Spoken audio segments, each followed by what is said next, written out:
பாரம்பரியத்தின் தமிழ் கதைகள். தமிழ் டூன்ஸ்.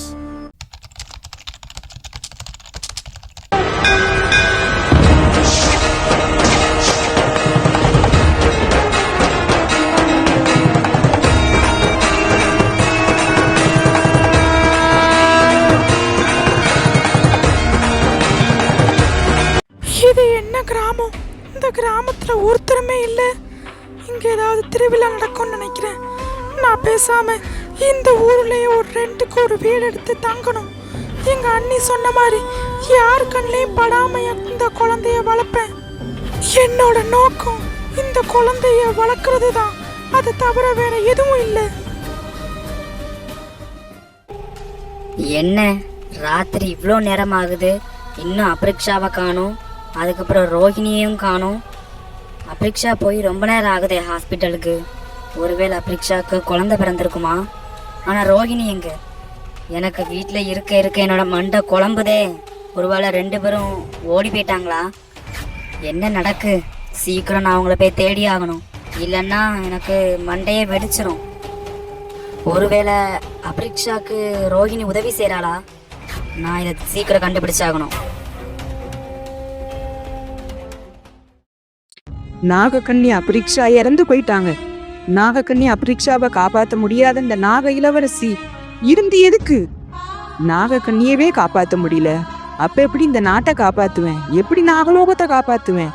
நாகமணியை எப்படி எதிரிங்க கிட்ட இருந்து நான் மீட்பேன்? இனி நான் தனியாளா எப்படி எதிரிங்களை சமாளிக்க முடியும்? நாகக்கண்ணியோட குழந்தைய நான் தேடி ஆகணும். நீ இனி கஷ்டப்பட தேவையில்லை அவந்திகா. குருதேவா, நீங்களா? நீங்க இங்க எப்படி? நீ கவலைப்படுறதுல அர்த்தமே இல்ல அவந்திகா.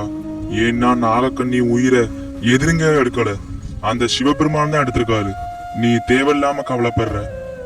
நீ நாகக்கண்ணி குழந்தைய தேடணும்னு அவசியமே இல்லை. ஏன்னா அந்த குழந்தை பத்திரமான இடத்துல வளர்ந்துகிட்டு இருக்கா. என்ன குருதேவா சொல்றீங்க?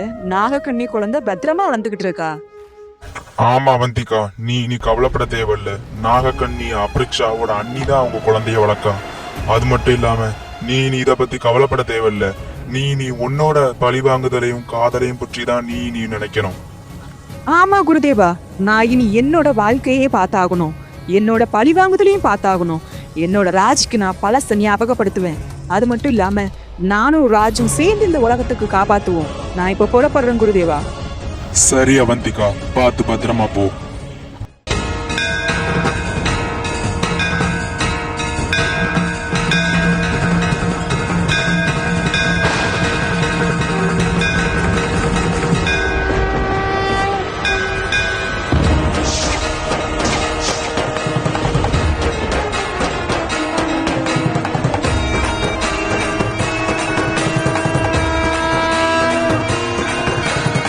இந்த ஸ்ரேயா திரும்ப வந்துட்டண்டி.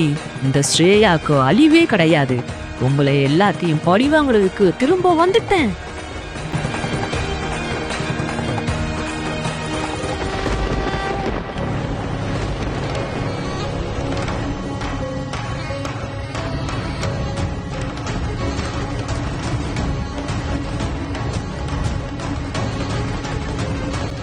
யாரு மணி? இந்த ராத்திரி இந்த ஊருக்குள்ள போய்கிட்டு இருக்க. இந்த ஊருக்கு நீ புதுசா?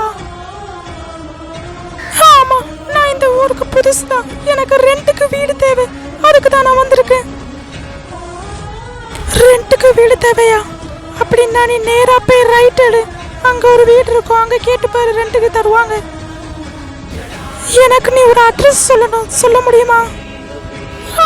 நீங்க கேளுங்க, நான் சொல்றேன், எனக்கு தெரிஞ்சா சொல்றேன். இங்க ராஜேஸ்வரிங்கிறவங்க வீடு எங்க இருக்குன்னு சொல்ல முடியுமா? அவங்கள தேடிதான் நான் வந்திருக்கேன். ராஜேஸ்வரி வீடா? அது எங்க அம்மாவாச்சு. எங்க அம்மாவை தேடியதுக்கு இவங்க வந்திருக்காங்க. என்னாச்சு? வீடு தெரியாதா? தெரியாதுன்னா சொல்லுங்க, நான் போறேன். இல்ல, எனக்கு தெரியும். நீங்க நேரா போய் ரைட் எடுங்க, அதுல ராஜேஸ்வரி வீடுன்னு கேளுங்க, சொல்லுவாங்க எல்லாரும்.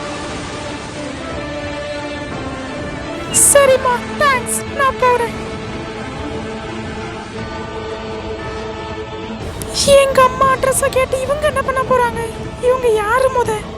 நான் இதை தேடுறதுக்கு முன்னாடி அவங்க சொன்ன வீட்டுல ரெண்டுக்கு இப்பவே போய் ஆகணும்.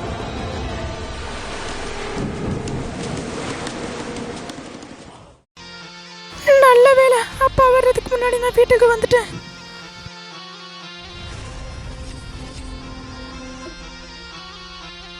என்னப்பா இந்த ராத்திரியில் வந்திருக்கீங்க? உங்களுக்கு ஏதாவது வேணுமா சொல்லுங்க, எடுத்துட்டு வரேன். எனக்கு ஒன்றும் வேண்டாம்மா, நான் உங்ககிட்ட ஒன்று சொல்றது தான் வந்திருக்கேன். நீ ஏன் ராத்திரியில் அங்கங்கேன்னு அலைஞ்சிட்டு இருக்க?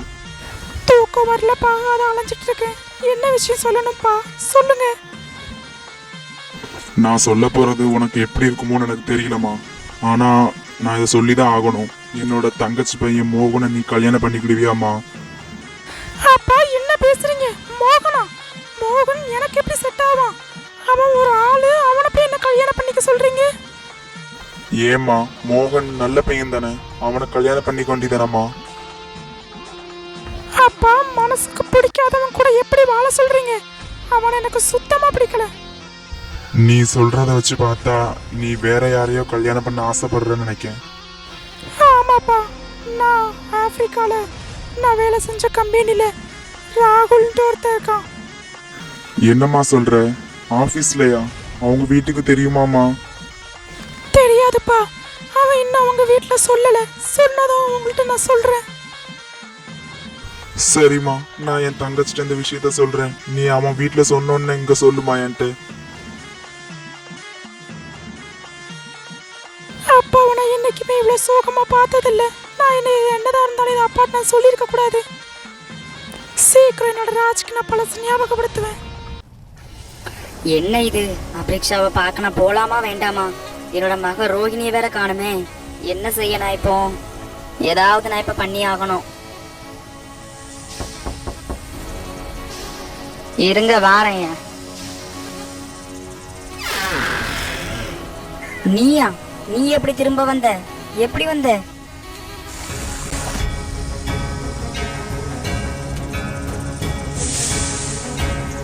யோசிச்சிருக்க மாட்டேன்ல, நான் வந்துட்டேன்.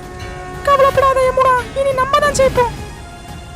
ஆனா ஸ்ரேயா, நீ இத்தனை வருஷமா எங்க போயிருந்த? நான் உன்னை எவ்வளவு தேடினேன் தெரியுமா? அது ஒரு பெரிய கதை யமுனா. என்னை யாரோ வந்து பழைய சிவன் கோயிலுக்கு பின்னாடி அரைச்சு வச்சுட்டாங்க. பழையபடி இப்ப திரும்ப என்னை யாரோ திறந்து விட்டுருக்காங்க. அதனாலதான் நான் இப்ப திரும்ப தப்பிச்சு வந்துட்டு அந்த இடத்த விட்டு. ஆமா, உன்னோட பையன் பிரதாபத்தை அந்த அபிரிக்ஷா கல்யாணம் பண்ணான். அபிரிக்ஷா இங்க தானே இருக்கணும். எங்க? அததான் ஸ்ரேயா நானும் யோசிக்கேன். அபிரிக்ஷா அப்பமே ஹாஸ்பிட்டலுக்கு போறேன்னு போனா, ஆனா இன்னும் வரல. என்னோட மக ரோஹிணியவும் காணும். அவங்களுக்காக தான் நான் இவ்வளவு நேரம் காத்துக்கிட்டு இருக்கேன். என் முன்னாடி பேசுறதெல்லாம் பார்த்தா அபிரிக்ஷாவை நீ உண்மைக்கு ஏத்துட்டேன்னு தோணுது. இல்ல ஸ்ரேயா, நான் அபிரிக்ஷாவை கொல்றதுக்கு தான் நான் அங்கிருந்து கூட்டிட்டு வந்தேன். அபிரிக்ஷா இப்ப கர்ப்பமா இருக்கா. அவ வயிற்றுல வளர்ற குழந்தைய அவனையும் கொல்றதுக்கு தான் கூட்டிட்டு வந்திருக்கேன். சரியான வேலை செஞ்ச யமுனா. ஆனா நான் வரும்போது ஒரு ரெட் கலர் கவுன் போட்டு ஒரு பொண்ணு வந்தா. என்ன ரெட் கலர் கவுன் போட்டா? என்னோட மக ரோஹிணியும் ரெட் கலர் கவுன் தான் போட்டிருந்தா. எங்க பார்த்த நீ? சொல்லு. நீ சொல்றத பார்த்தா என்னோட மக ரோஹிணியை தான் நீ பார்த்துருக்க. சொல்லு. அவ ஒரு கையில ஒரு பச்சை குழந்தைய வச்சிருந்தா. எனக்கு தெரிஞ்சது அபிரிக்ஷாவோட குழந்தைன்னு தான் நினைக்கேன். உன்னோட மக அவளை எங்கேயோ கொண்டுட்டு போனா. அதுவும் பக்கத்து ஊருக்கு ரெண்டுக்கு தான் போயிருக்கா. நான் தான் அவளை வரும்போது ரெண்டுக்கு பக்கத்துல வீடுக்கு சொல்லிட்டு வந்தேன். ஸ்ரேயா, அப்ப ரோஹிணி அந்த அபிரிக்ஷாக்கு துணையா இருக்கான்னு நினைக்கேன். நம்மளுக்கு இப்போ ஒரே ஒரு வேலை தான். அந்த அபிரிக்ஷாவையும் அந்த என்னோட பொண்ணு ரோஹிணியும் கொல்லணும். யமுனா, இவ்வளோ நேரம் என்னோட மகன்னு பாசமலையே பொழிஞ்ச இப்ப கொல்ல சொல்ற? எப்படி உன்னால முடியுது இது? அட முட்டாள் ஸ்ரேயா, அது என்னோட சொந்த பிள்ளையா என்ன? கொல்லாம இருக்கிறதுக்கு வளர்ப்பு பிள்ளை தானே, சாகட்டும். சரியா சொன்ன யமுனா. நம்மளோட குறிக்கோளுக்கு தடையா வர்ற யாரா இருந்தாலும் கொண்டுறணும். சரி சரி, மசன்னு பேசிக்காம நீ போய் ரோஹிணியை பார்த்துக்கோ. நான் போய் ஹாஸ்பிட்டல் அபிரிக்ஷாவை பார்த்துக்கிறேன். இனி நம்ம ஆட்டம் ஆரம்பம்.